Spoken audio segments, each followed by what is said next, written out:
But I mean, it's fine. Even if the notices are up there, I'm okay. As long as you see me well, lighting's good, I'm good. Perfect, perfect. So we're almost ready. We're ready to go, Xochitl? Yes, I'm just asking again, but it took him more than 30 seconds.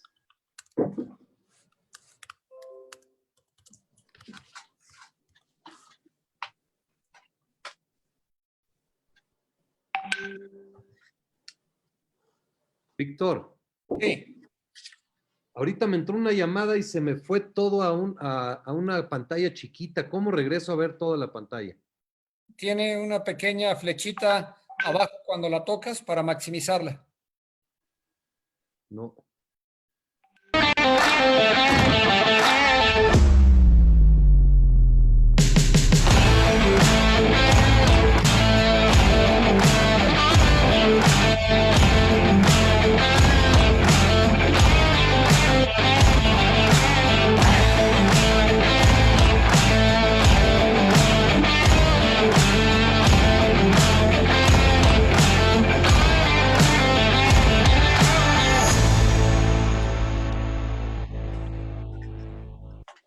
Hello, everybody, and welcome to this WBC Talk.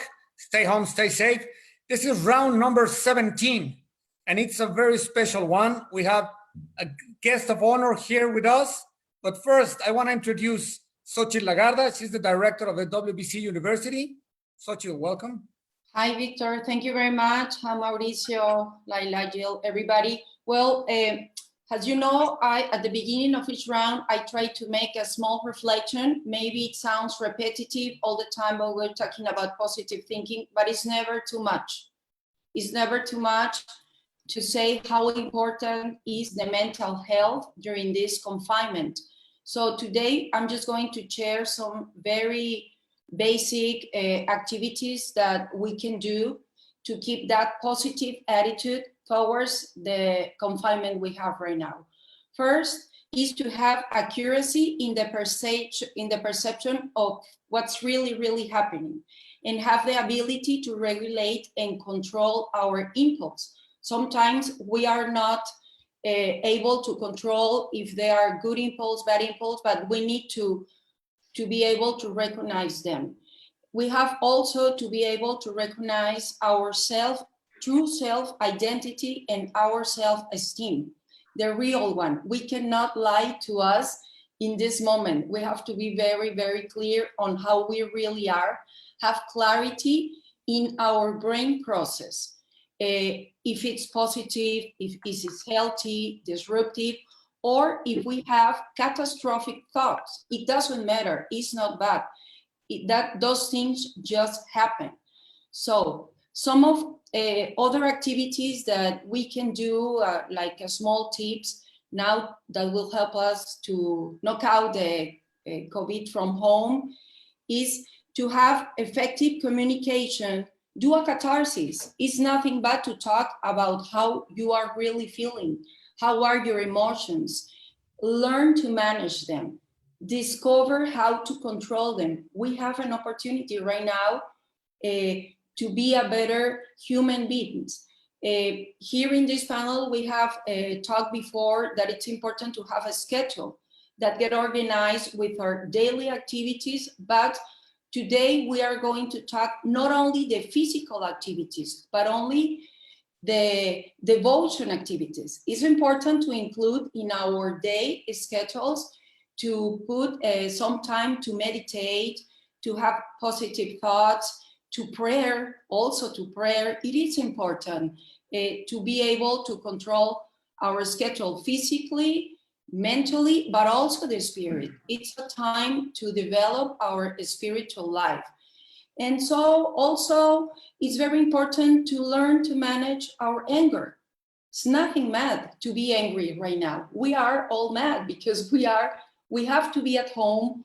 We have to be locked up, like if we can say it in a certain way, it's nothing bad. But if we focus on always being criticizing the government, the measures that the politics are taking, we are not putting ourselves in a positive way, in a positive mood.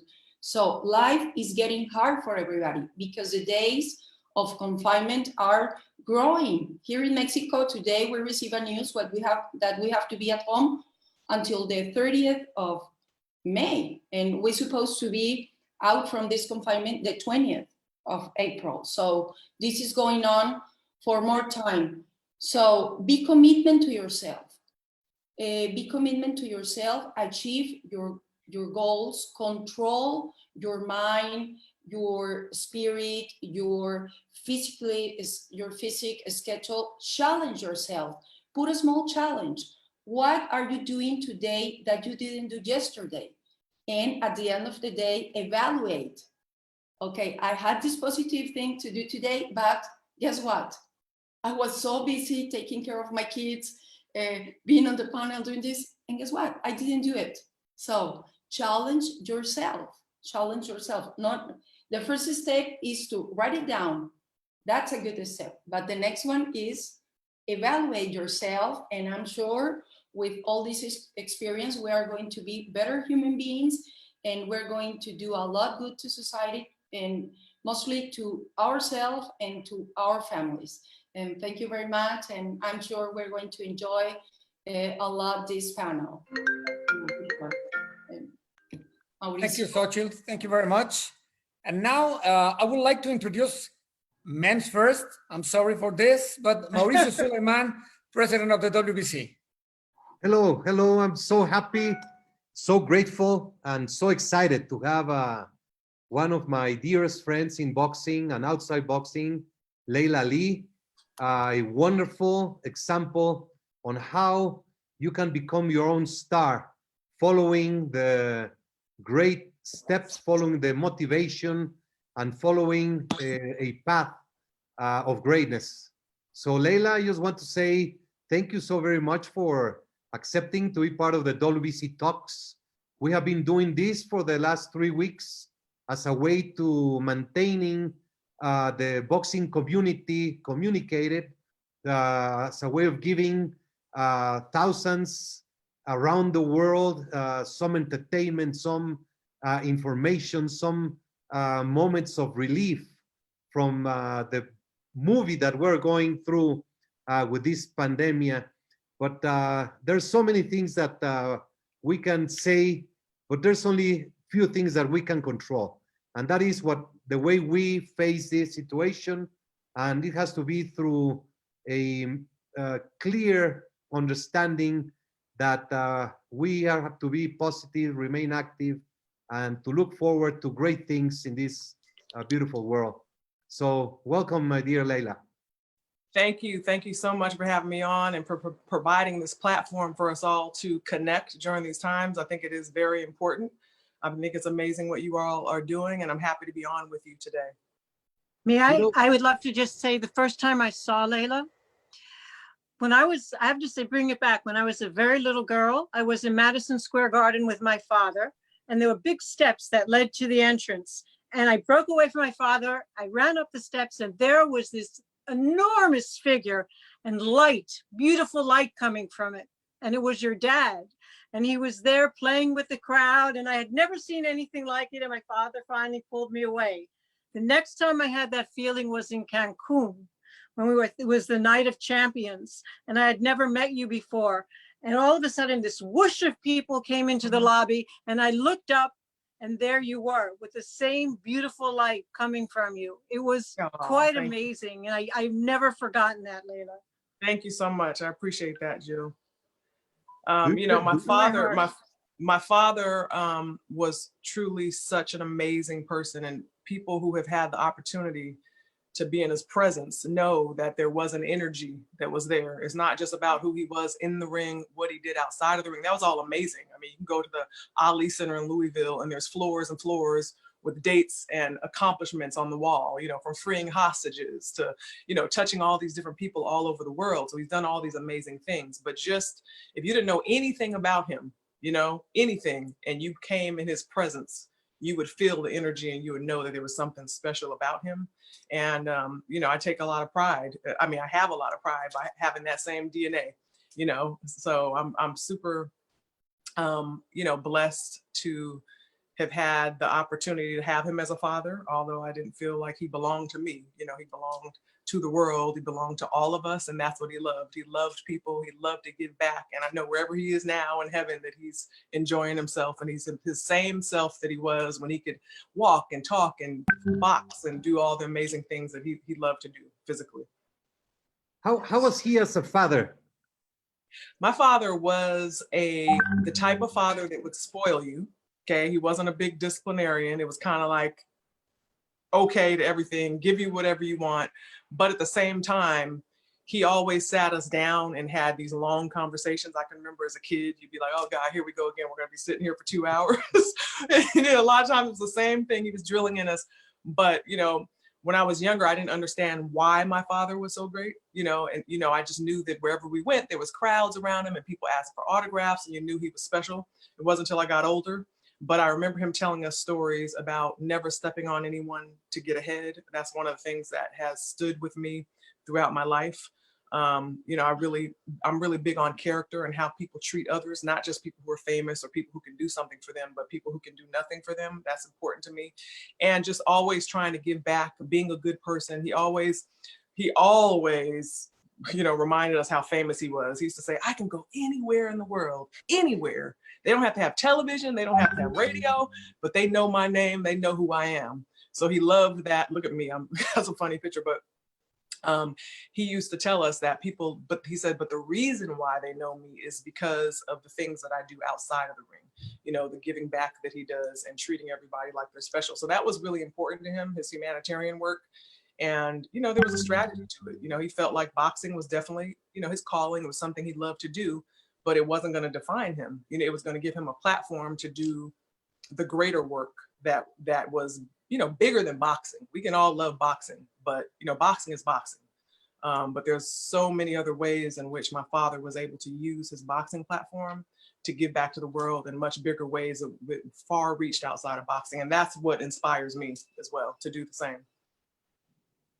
He was very caring and very loving to the world.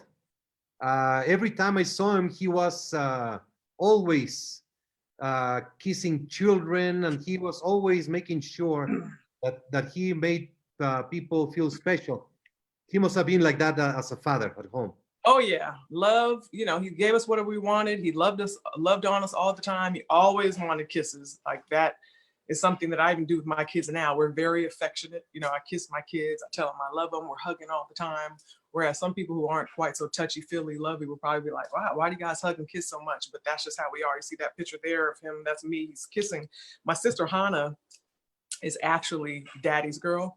A lot of people assume that it would be me because I was the one that followed him into the ring. I have, there's 9 of us total, 2 boys, and then I'm the youngest girl. I'm the only one that became a boxer. But that my sister Hannah is actually the one that was like attached to Daddy. And you know, it's just funny to see those pictures now because people always think it's me, but it's actually not the case.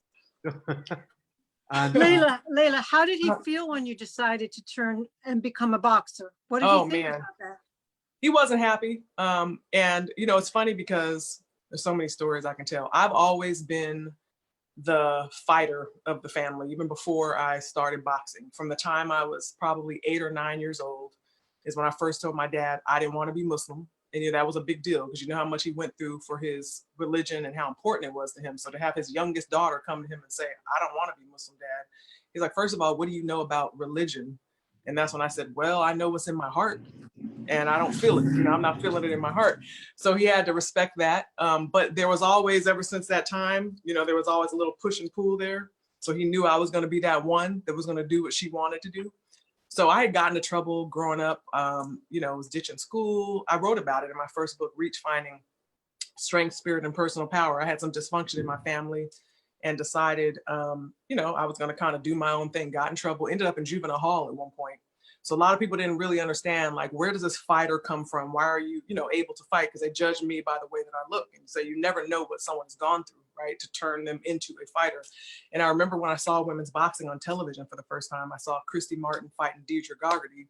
Didn't know who they were. I turned on the TV like a lot of people did that time, saw women's boxing for the first time on Mike Tyson's undercard. there to watch Mike, saw these women come into the ring. And I remember saying, oh my God, what is going on? And I was totally into it. So surprised that me being Muhammad Ali's daughter didn't even know women's boxing existed. And I was like, this would be perfect for me. But I was 18 at the time. I had my own nail business. I had started, always been an entrepreneur, always been very ambitious. And I talked myself out of it. You know, I fell in love with it when I saw it. But then the next morning I woke up and I said, how am I going to do that? I got my business. I'm going to school full time. I've got a plan. But that seed was planted and it just wouldn't go away. So I remember taking about a year of contemplation and thinking about it because I didn't really want to live my life publicly. That's something that was a struggle within me. I never wanted to be a celebrity or be famous. And I decided after a year, oh, you know, I'm going to go for it. I'm going to follow my heart. So I found a boxing gym, started going every night. And to answer your question, the reason why I didn't tell anybody what I was doing. I told even the people at the gym, I'm just here to lose weight and get in shape because I understood the magnitude of Muhammad Ali's daughter becoming a boxer. But at the same time, I had never been an athlete, never had any amateur career or anything, didn't know anything about boxing, was never around the gym with my father like people would assume. This was totally new for me, totally 100% something I was doing on my own. And I want to make sure that I really wanted to do this. I really wanted to commit before I went for it because I knew the type of pressure that would be on me. Long story short, 6 months into it, I was in love. Like I was all the way in love with it. And I remember my dad coming in town and it had got around because I remember I started sparring and I dropped a guy in the gym. That gets around. Yeah, that gets around. Like, wait a minute, you know, people see you sparring because most people aren't sparring that are just trying to lose weight, right? And then they see me, I had some punching power and I'm dropping guys and they're like, wait a minute.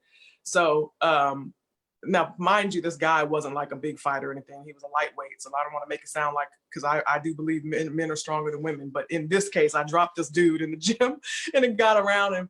My father came in town and said, you know, I hear you're boxing. And I was like, okay, here we go. Here's the conversation. And I said, yeah, I am. And he basically thought about it and said, you know, what are you going to do if, you know, all those lights are going to be on you? There's going to be pressure on you. I said, Dad, I know.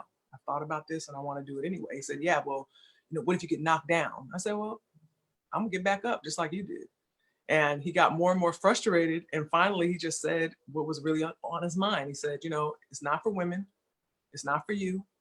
You shouldn't do it. It's too hard. And I don't want you to do it. And I said, well, you know, and this is a conversation I've had with him before about something serious, like I told you. And I said, well, this is what I've made my decision to do. Like, I'm not asking you. This is what I'm doing.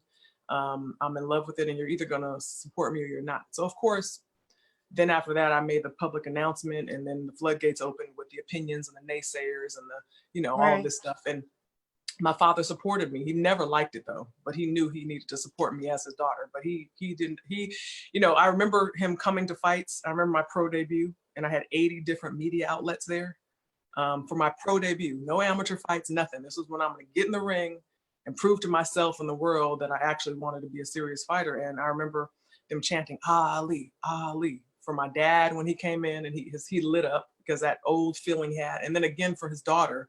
And then of course I knocked my opponent out in 54 seconds and he had this look in his eyes, you know, so for that moment, he was so excited, but he still did not like it. I will tell you that because he didn't want me to get hurt, you know, and you're thinking like you're in the gym with grimy men, you know, and it's your daughter. And then, you know, he was a little bit of a male not a little bit, he was a male chauvinist. And he just didn't think it was a place for women. So, but I will say before I forget that he came to me and you see my title around my waist. I remember after one of my championship fights, I can't remember which one it was. He came to me and said, I want to talk to you. And I'm thinking, oh God, here we go again. Like what now? And then he started crying and he said, you know, I was wrong. You know, you can fight and women can fight. And that was a big win for not only me, but for women. You know, I was able to change the way that Muhammad Ali thought about women and what we could and couldn't do. So, but again, he still didn't like the idea that I was boxing, but I proved to him that it wasn't necessarily not for women or something that I couldn't do or too hard for me to do. I supervised your last fight actually at the Garden and he was sitting there right up front. It was quite an amazing moment. He was clearly so proud and focused on you. How did that feel to have him there right there in Madison Square Garden while you were fighting? Oh man, I was so excited to fight at the Garden for all of the obvious reasons. I wasn't excited about who I was fighting at the Garden, but I was excited to be at the Garden. You were running out of people. You've my gone, you God. went through everyone.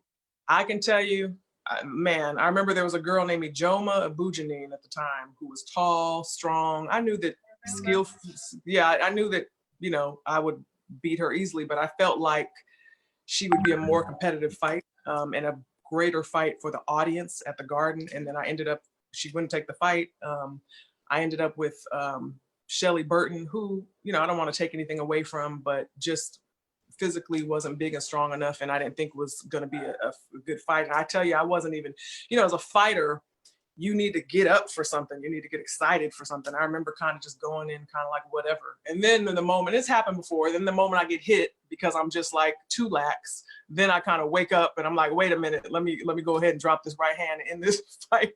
So that's kind of what happened. But it didn't really matter. You know, the moment was wonderful to be there and to have my father there. I only wish that I could have had a better, more competitive fight. In Madison Square Garden for women. I mean, it was amazing. Absolutely. You know, I always take on the responsibility. You know, when I was boxing, I was the face of women's boxing. And I always say absolutely that, you know, women's boxing got a lot of exposure because of my last name and because I was able to carry it. You know, a lot of people don't realize there was a lot of famous daughters. You know, you had Frazier, Foreman, Ingemar Johansson's daughter, Roberto Duran's daughter, Archie Moore's daughter, boxing, but I'm the only one that I think stayed with it. But it's what you do with it. But the two together, you know, I think that because I wasn't somebody that looked like what you would think a fighter would look like. People have all these stereotypes. I had the last name. I'm able to, you know, be exciting in the ring, promote a fight. You know, you had women's boxing definitely got more opportunities. And it was great to be able to fight on some amazing undercards because sometimes you get more exposure that way than you would if you were the headliner. So, you know, but a lot of people still didn't have the opportunity to ever see me fight. Even now, I have all these fans from all the other things that I do, but what they love is the idea that I'm a fighter. People think that's cool. You know what I mean? That, man, you know, you still have that edge to you. So that's what makes me different than everybody else, even if they hadn't had the opportunity. But it's nice that people can go on YouTube, people can, you know, watch old fights and things like that. So. But you left one thing out. You worked so hard and you had skills. You had more than the names. You were a great fighter.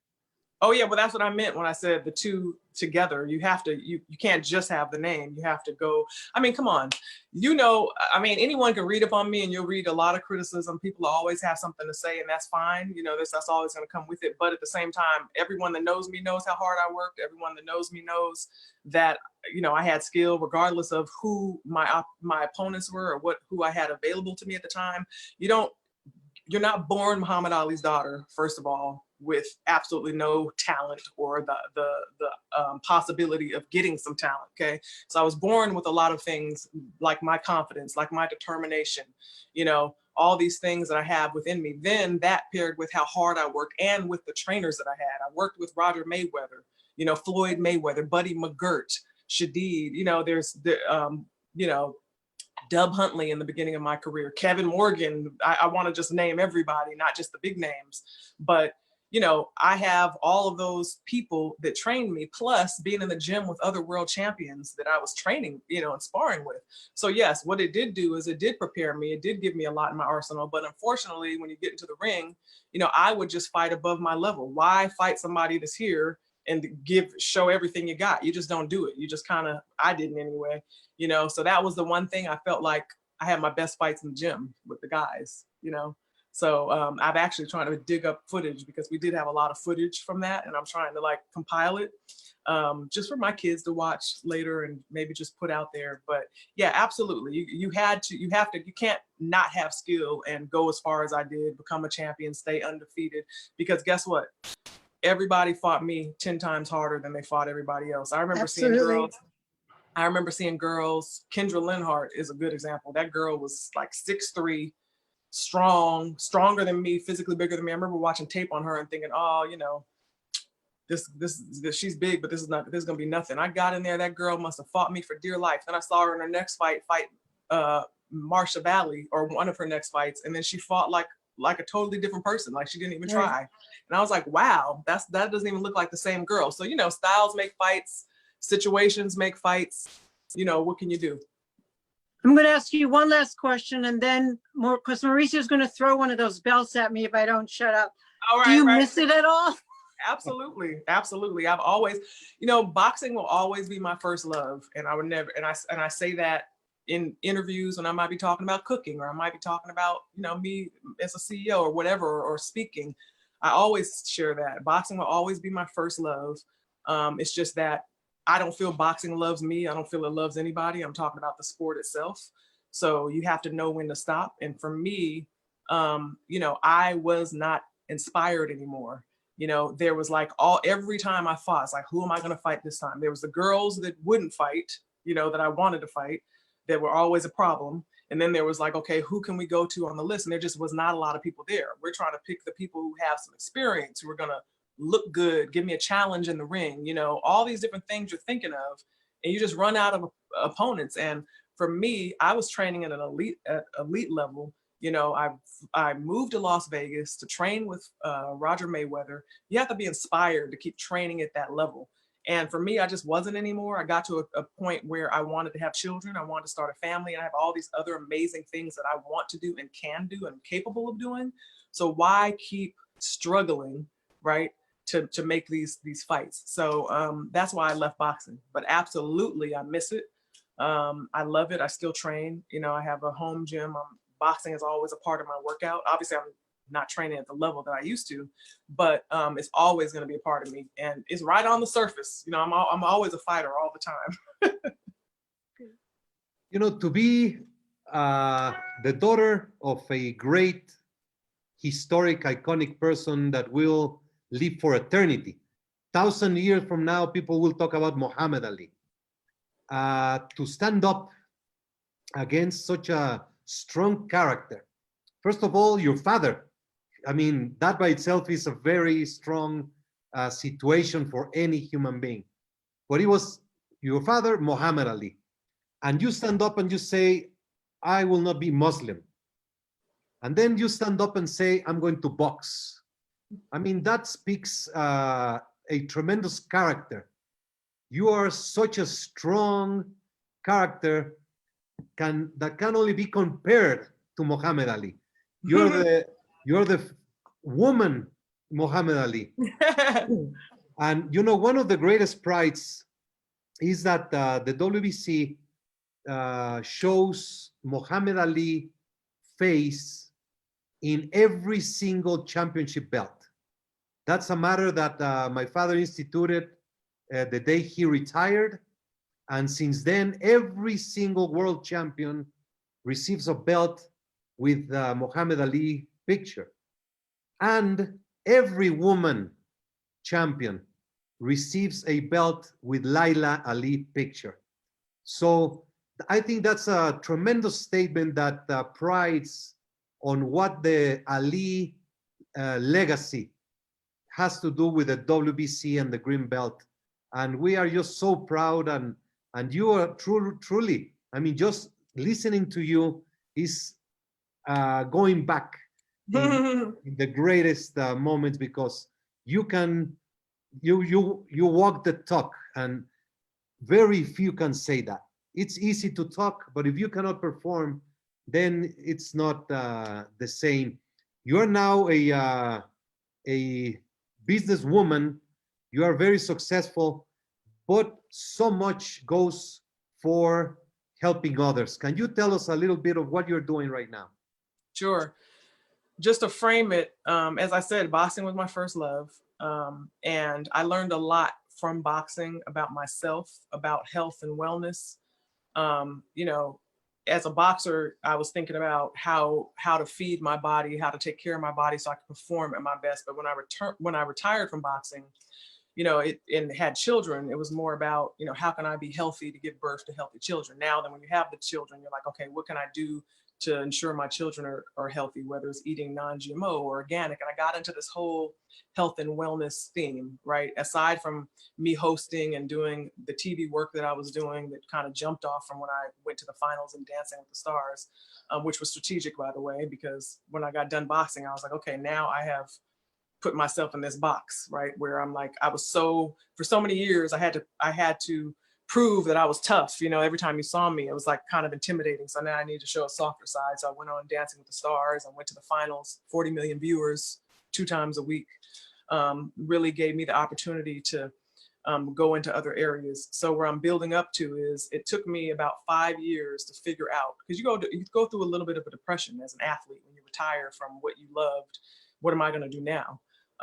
Because boxing didn't feel like work to me. It just was something I loved doing. So it took me 5 years to realize that I'm very passionate about health and wellness.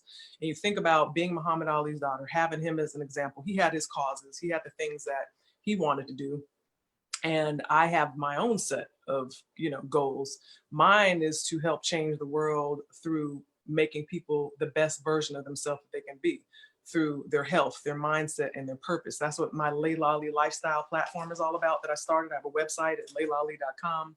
And it's all about, like I said, encouraging people to be the best version of themselves. And the problem is that most people, many, many millions of people are dying from heart disease. That's a leading killer of human beings, is heart disease. And a lot of it comes from our lifestyle choices. So when I look at this, I'm like, wow, we can talk about police brutality or, black on black crime or all these different things that are happening, but all those numbers still don't add up to how many people are dying from their lifestyle choices. So being that I'm so passionate about health and wellness and knowledgeable about it, and I have credibility, I thought I will start Laila Ali Lifestyle, use it as a platform to give people tools and information to be the best version of themselves. And as you can see, what I've started, so Laila Ali Lifestyle is my overarching brand, but then I also have Uplenish, which is my nutrition products, and those are pharmaceutical grade products, which means that they actually have in them what they say is in them. There's only 3% of products on the market available that are pharmaceutical grade,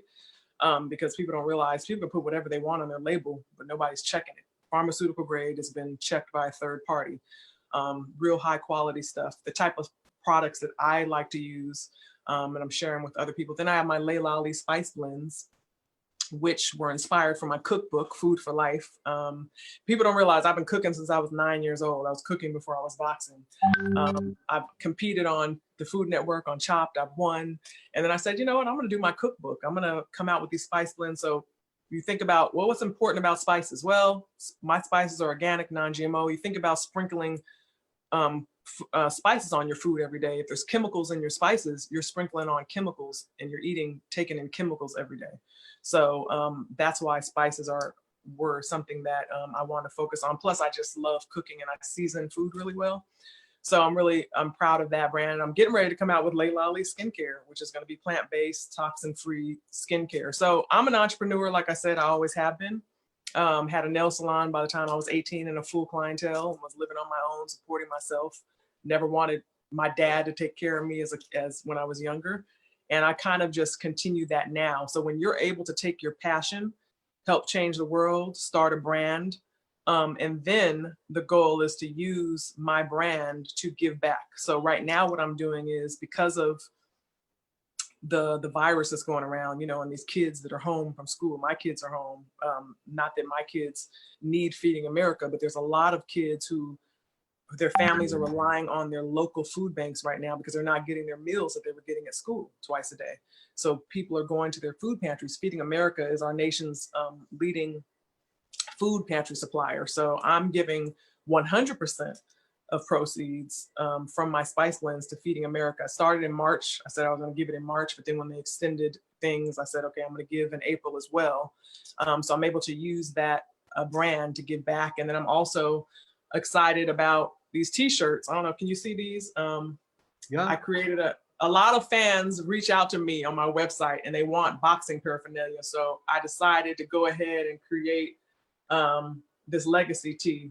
And I'm donating the proceeds to charity as well. So I'm starting a fan corner, which I'm really excited about. I'm going to have custom boxing gloves, the t-shirts, autographed items and things, but all of it's going to go to charity because I don't need to charge people for autographs. I don't need to charge people for any of that. That doesn't excite me, but what excites me is being able to use my name and likeness, my platform, to give back in times of need. So, and now I'm ready to do that. I've been really focused on my brand, getting things going, and then the more opportunities now that I have, the better to give back. So, and I know you do a lot of work as well.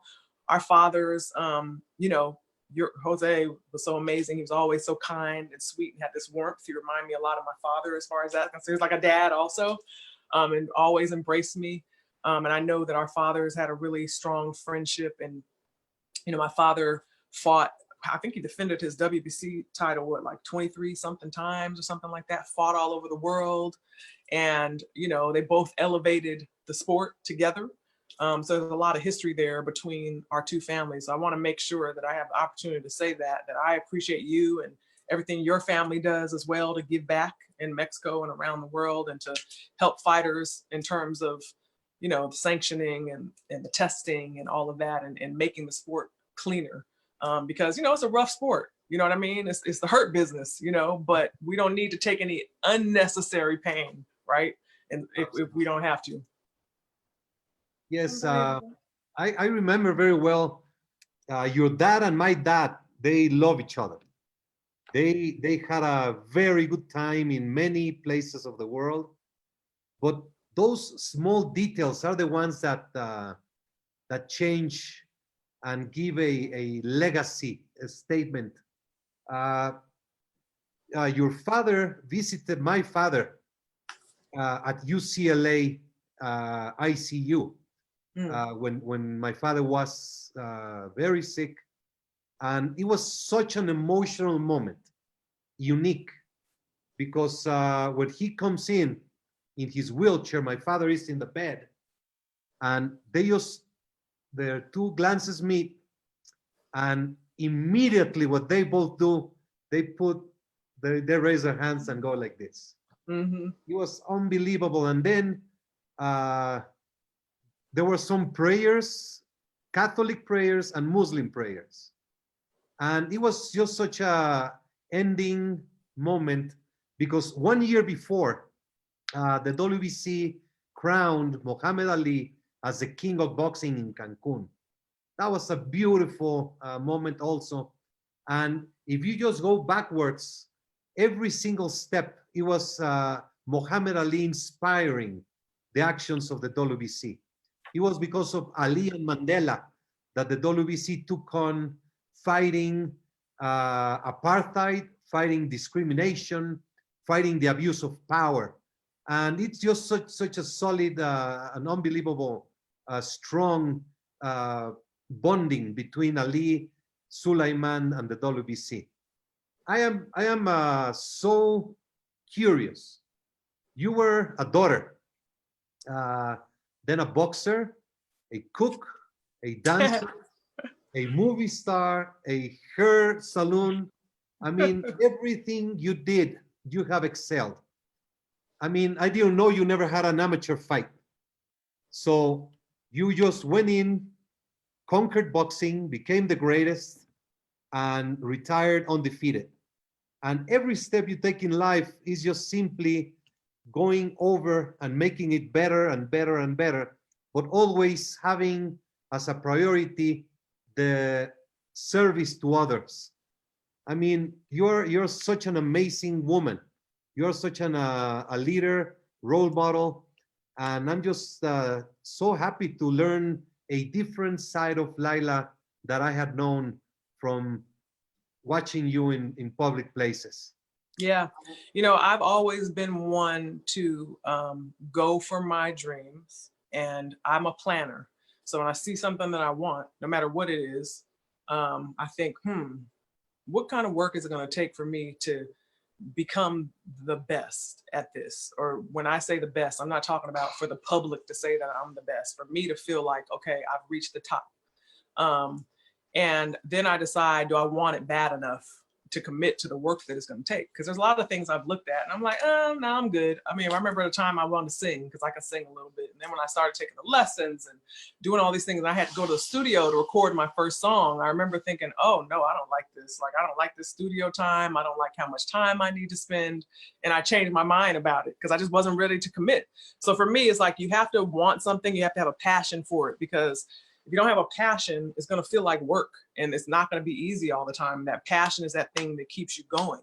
You know, I remember going to the boxing gym and crying sometime in the gym because I couldn't get this, whatever it is I was working on, you know, and then I get mad and I come back the next day and finally it would click and I got it. And then I find a new thing to get better at. I never ever was like, okay, I'm done, that's it. I always kind of, you know, wanted to strive to be better. So I do the same inside and outside of the ring. And I encourage anybody, you know, we are not here to just, you know, go to work, go to sleep, go to work, go to sleep. That's it. We're here to find the greatness within us, find that passion within us, find our purpose in life, to try to uplift others.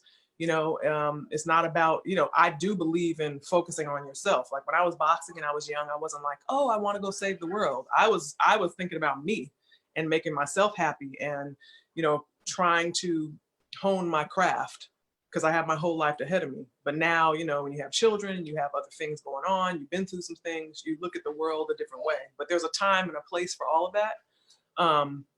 But like I said, I think that I've been able to accomplish so much because of my mindset. I talk about that in when I speak. I talk about that through Laila Ali Lifestyle. I talk about replenishing your health, replenishing your mindset, and replenishing your purpose. Because without those are 3 pillars to me that are most important in life. You know what I mean? So if you hear my kids in the background, that's because they're no longer being quiet because they're like, wait a minute, she should be done by now.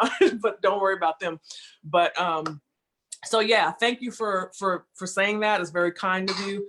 And just so you know, and I want to make this clear, especially on this platform, I never in boxing was like, I want to be the greatest. That was my dad's thing. And as you know, I've never tried to be like my dad. My dad's my dad, I'm me. My goal was always to be undefeated and to be the best in my weight class, because I truly believe that there's not just one great, okay? Even in boxing, we all say Muhammad Ali is the greatest, and don't get me wrong, he is the greatest. That was his name. And we talk about everything that he did outside of the ring, but there are so many fighters that have so many different skills and bring so many different things to the table that it would be crazy to think that on God's earth, that one person was going to be the best at everything, you know? So when you think of collectively who is the greatest, yeah, I definitely think Muhammad Ali when you think that. But I see other fighters in different eras and different weight classes that had different amazing skills as well. So, and it's okay to embrace all of those people, you know, but my dad will for always be looked up to as the greatest of all time because of who he was and because of what he was doing so early on and at his weight. You know, you got to take all that, how fast he was, the punches, the combinations as a heavyweight. It's just like, you know, and he was like as fast as a lightweight. So it's really amazing. But I just want to put that out there for me because I don't ever like people to feel like, you know, that was something that was important to me. You know, I kind of, you know, I tend to be someone who doesn't want to be concerned with what other people think so much, because there's always going to be, no, I think this girl's the best and I think that girl's the best and that girl's the best. And there's always going to be someone coming behind you. So, you know, as long as you're in the conversation, that's wonderful. Which one was your favorite fight? My favorite fight, I would say one of my toughest fights, which was a surprise to me, was when I fought Jackie Frazier. And that fight, there was so much history behind that fight, and I did not respect her as a fighter. I didn't respect her skills, and I thought it was going to be a really easy fight for me. And I went into the fight with the flu. No one knew at the time. I got sick. I had like 102 temperature. And I still was like, that's okay. This is going to be easy. And it was my ex-husband's, hold on. Can you guys be quiet in there? I had to say something, sorry. So it was my ex-husband's promotion. A lot of people don't realize that at the time my ex-husband was promoting. So I wasn't going to pull out because, you know, so I fought anyway. And by the 3rd round, I was done. Like, I was like, I couldn't even sit down. Like I said, if I sit down, I would not get back up. My legs were so weak. And I remember I was punching, but I had no power. You know, you had the flu. So by the 3rd round, I remember I went in to try to stop her. I was like, I got to throw as hard as I got to try to put all this in. I had her hurt. She spit out her mouthpiece. She got a little extra time. And I remember going back to the corner like, okay, this is going to be an uphill battle. So I won the fight. I thought I was going to win by knockout. I didn't. It was tough, mainly because mentally there was no way I was going to quit. You know, that wasn't going to happen. But that would, I don't think it would have necessarily been if it wasn't under those circumstances. But I would say my second toughest fight where I wasn't sick, I was 100%. It was just tough, was when I fought Kendra Linhart, because she physically, first of all, so early in my career, I didn't really have the skills that I ended up with. I don't remember what fight that was, but it was early on, and before I was a champion. And she was so big and so strong and kind of wild. And when you're dealing with that kind of power of somebody and they're throwing these wild looping punches, and I remember she hit me upside the head with her wrist. And the first time I saw stars, you know, and like when the first time you get hurt, like in the ring, everything seemed like slow motion. And I remember trying to hold and, you know, just kind of like not feeling in control of that fight. And that was one of my 3 fights that went the distance. I didn't stop her. So, you know, in a rematch later in my career, it would have been a whole different fight, but it doesn't really matter but it was a great learning lesson for me. And yeah, that would definitely be one of my toughest fights. And your favorite boxing movie? Oh, I love the Rockies. You know, we all love those, but I would say, what's the most recent one? My memory's a little for boxing. The most recent one, Southpaw or with the Creed? yeah, Creed. I liked Creed. Creed. I liked Creed. I liked the story. I definitely liked with the movie when Will Smith played my father. You know, as a boxer, you know how it is when we see these movies, we're like, okay, that doesn't look real because we're looking at it through a certain lens. But I think overall, when you can really get into the movie, but I think that definitely Ali, when Will Smith played my father, I thought he did an amazing job. It really captured the essence of who my father was. And I know he took a lot of time and energy to spend time around the family, and he's a friend of the family, and he really took the role really seriously. And there were some moments that I forgot it was Will, which is amazing. And yeah, so those would definitely be some on the top of my list. I think it's such a perfect time to get into that product that you were talking about, because your whole mission thing about relearning yourself, taking the time not to find out who you are, be kind to yourself. I mean, it's a sad time in the world, but it's also a perfect time in the world to really understand and take that time with ourselves. So is your blog up? I mean, how can people attach to the product that and the mission statement that you've put out? Well, anyone can go to LailaAli.com, and that's kind of my platform where they can access my shop, any products. They can also, I have a free opt-in for people, the Replenish series, where they can opt in to do my interactive series where it's about replenishing your health, your mindset, and your purpose. And it really explains what Laila Ali Lifestyle is all about. And it was meant to help encourage people, inspire people, and help them take those steps. So that's available on my website, which is, like I said, LailaAli.com. You see my social media handles there. Of course, I'm on Facebook, I'm on Instagram. You know, that's just a part of life right now in terms of business, you know, being able to use these platforms. I host a show that comes on every Saturday on the Oprah Winfrey Network called Homemade Simple, where I get in the kitchen, I cook with families, I help elevate their lives. Like we do a makeover for these families that are very deserving. And I go in there with the team. So that's just another extension of my brand. It's amazing. Totally amazing. It's really great just to have these opportunities. And for me, I've been very strategic about the things that I get involved with and attach my name to, because I want to always have an authenticity that is there for me. And of course, just being Muhammad Ali's daughter, there's a responsibility that's there. Like, you know, trust me, if it was my alter ego and I could go do stand-up comedy, I'd probably be on the stage cussing and saying funny things, you know, just to get a good laugh. But you're never gonna see that side of me publicly because of the responsibility that I have, you know. But that's really important to me, and carrying on his legacy, not in a way that it's a burden, because that's not something I'm ever gonna allow myself to feel. You know, like I said, I have my own life to live, but we are connected. That is my father, and his what his life was about and what it stands for was very important, very real, and very needed. And I know that a lot of people see a lot of my father in me and are reminded. A lot of my fans, I have fans that are from boxing. I have fans that are just love me just because I'm Muhammad Ali's daughter. I have fans that love me from Dance with the Stars or from cooking or from speaking, or, you know, there's just so many people all kind of thrown into the hopper, which has been amazing for me. And I've been able to be consistently Laila at all times. You always get the same Laila. You know, I might be talking boxing, might get a little more street, but then I can go get on a stage with Oprah Winfrey, you know, like I did, and we're in front of 16,000 women, and having that opportunity that she did with her WW tour to help encourage people to live a healthier lifestyle. So when you're able to do that because you have been consistent and you have built a platform for yourself, and Oprah calls and says, hey, come on tour with me, that's really an amazing feeling. And that has nothing to do with being Amazing. Muhammad Ali's daughter. You know, it's because of the work and the passion that I put in. So. And you know, next year we're celebrating the 50th anniversary of the Ali Frazier fight. We're going to really blow it out Oh, in yay. New York. I hope it'll be next year. God only knows, but we pray that you will be involved with that too. Because that'd be great.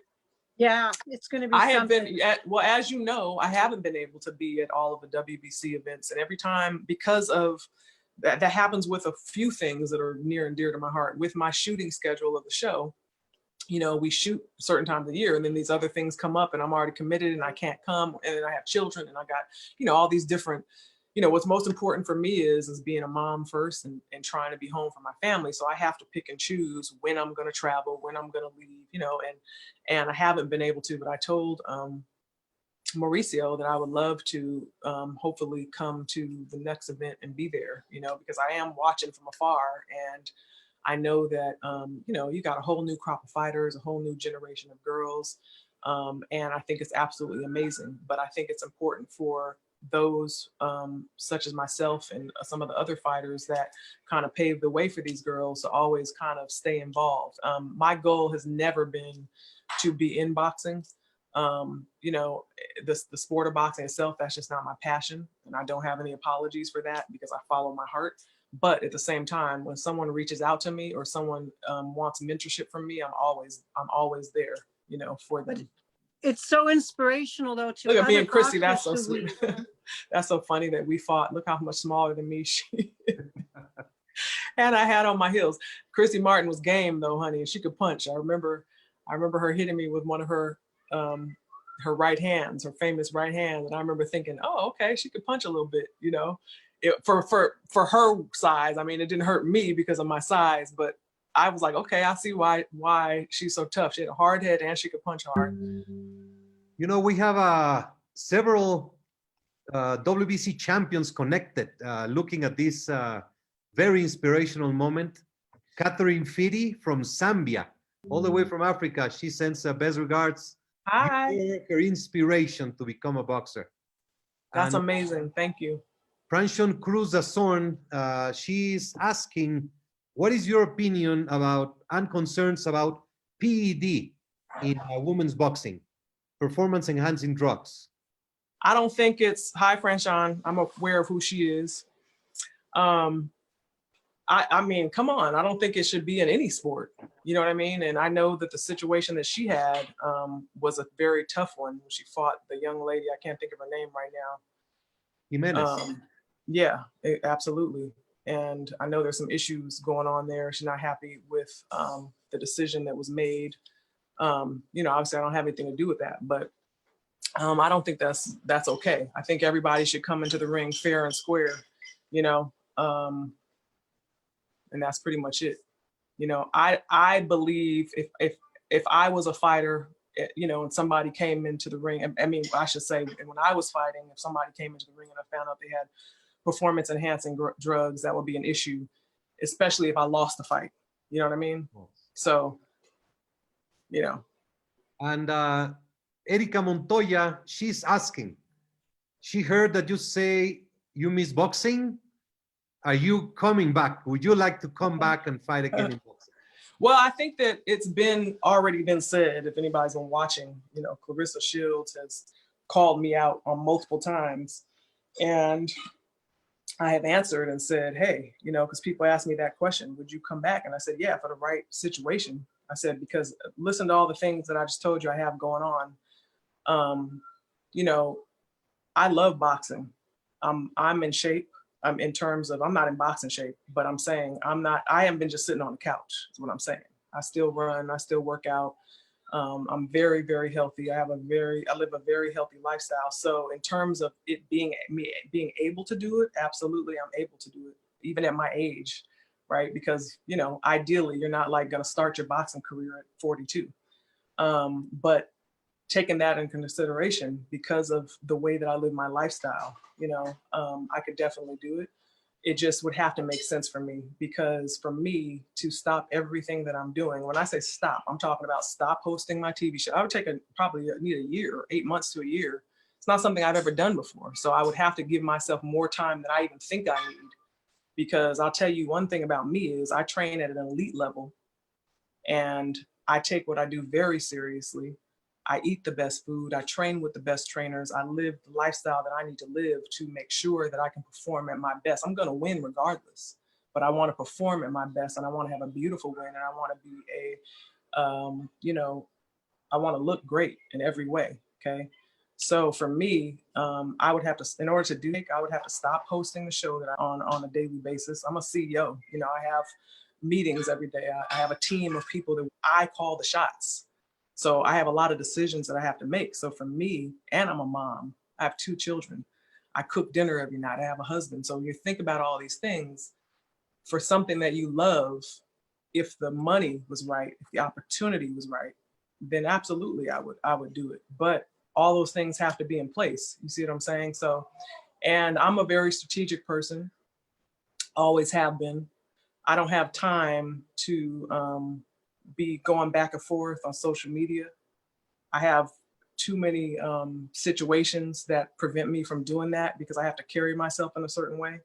So if, I have an opportunity, or somebody else wants to keep and totally 100% be aware of the situation and what's going on the whole time. But my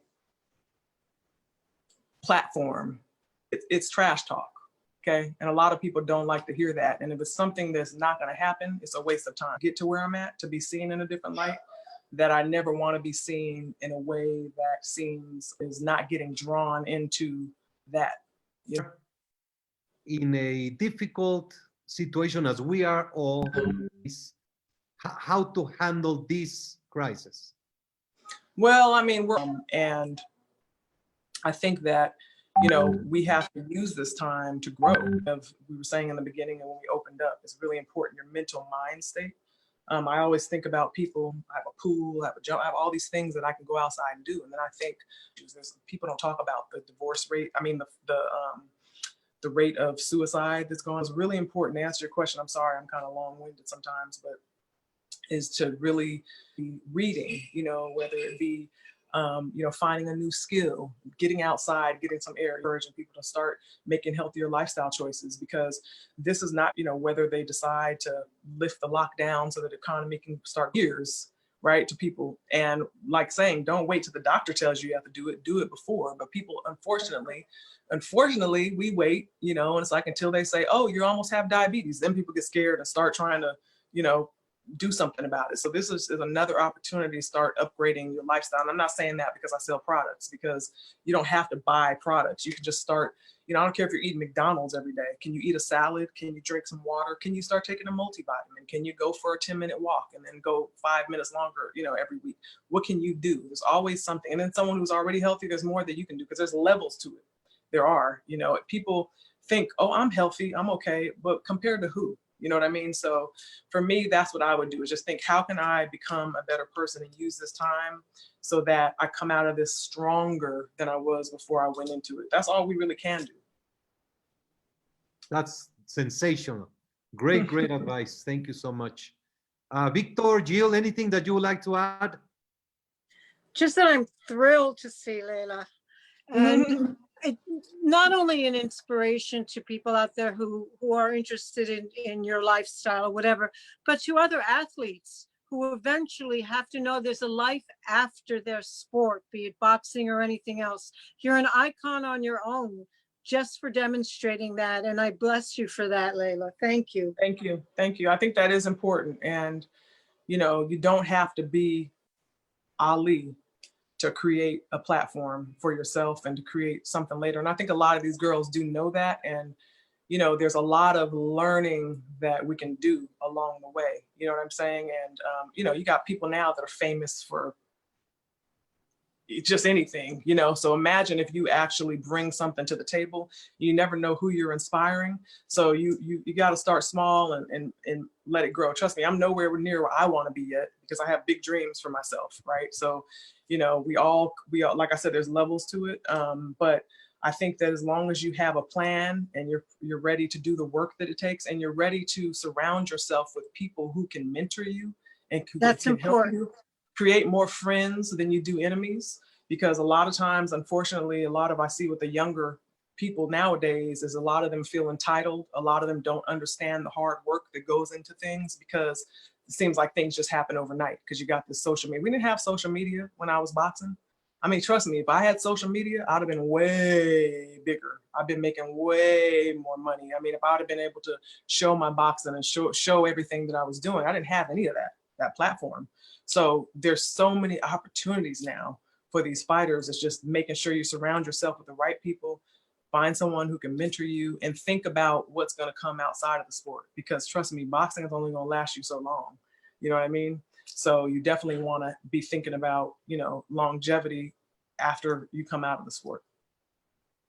Well, what I just learned is you have to do something that makes you happy, not just working, not just family, and we have pictures from your beautiful family here and your dog. I love dogs too. So that's why I'm so amazed with your dog. And I really take a lot of this chat because many times it's so easy to judge and say, well, her life should be easy because she's an elite. So everything should be easy for her. And you're showing us that you have the determination to face your father or face whomever you have to and do what you want to do it at the best level. And I really appreciate everything that you have teach us. Thank you, Laila. Thank you. Yeah, I mean, one of the things that we'll learn, right, and we forget sometimes, is never judge a book by its cover, but in boxing, it worked in my favor. People judge me by my looks. I do it. Sometimes I see a pretty girl, I'm like, I beat her ass. But I would like, her ass, she ain't gonna be able to take this. So I know that's what people do to me, and it makes it all the more fun. You know what I mean? Because they don't understand the scrap. It's like, you really think people haven't been thinking that all my life? You know what I mean? And I haven't been fighting all my life. I'm talking about outside of the ring.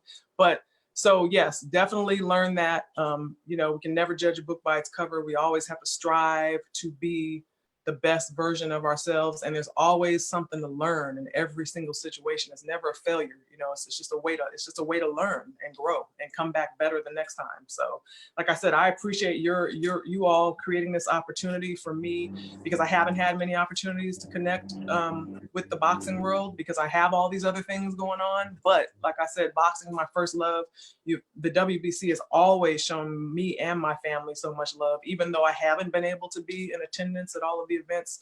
And I want you to know that anything that you have going on, if you want to partner or do something to give back in some kind of way, then just let me know, because that's what we do. And I know that we both, Mauricio, come from a family and a legacy of giving and encouraging others to be the best version of themselves. So thank you for having me on today. And, let's stay connected. Let's keep it going. Absolutely. God bless you. Thank you so much. We love you. The WBC loves you. Boxing loves you. Boxing needs you. And we will be in touch. All right. Thank you so very much. Give our best to your family and stay home, stay safe. Thank you. Take care. Bye, everyone. Bye-bye. Thank you, Laila.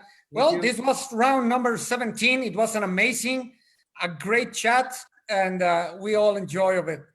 Jill, thank you very much. Mauricio, thank you. Laila, thank you very much. It was an amazing chat. I hope you all enjoy it, and wait for tomorrow. We're going to have more surprises for you. Tomorrow, we're going to have Mike Tyson. It's going to be one-on-one with Mauricio Suleiman. It's going to be great. Mauricio, thank you very much. Thank you very much. Bye-bye. Take care.